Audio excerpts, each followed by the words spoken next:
Outraged Colonials. This is the video to support the second lecture from the Yale series by Professor Freeman. We're going to start here with this quotation: "All motion is relative, perhaps it's you who've moved away by standing still." Henry Drummond, Inherit the Wind. This is a film that the students watched in Year 12 because they're studying the American boom and bust course. And the idea that the British and Americans have parted from one another, but each thinks the other is the one who has done it, and growing apart. So as we work through here, we start looking at the issues of colonial cooperation and how the Americans start working together in adversity against the behaviour of the British by trying to break the policy of salutary neglect and having the American colonies starting to pay a contribution to their own defence and administration.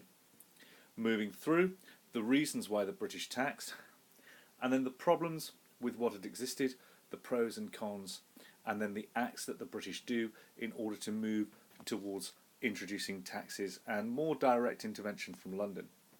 Moving on, we then move through and we start to see the rise of the colonial concerns, and then the idea about them being represented in Parliament. No taxation without representation was the cry from the American colonials, but then the counter-argument was that there was virtual representation, that British MPs did not represent their constituents, but were actually representatives of British people wherever they might be they in metropolitan Britain, or of course in America.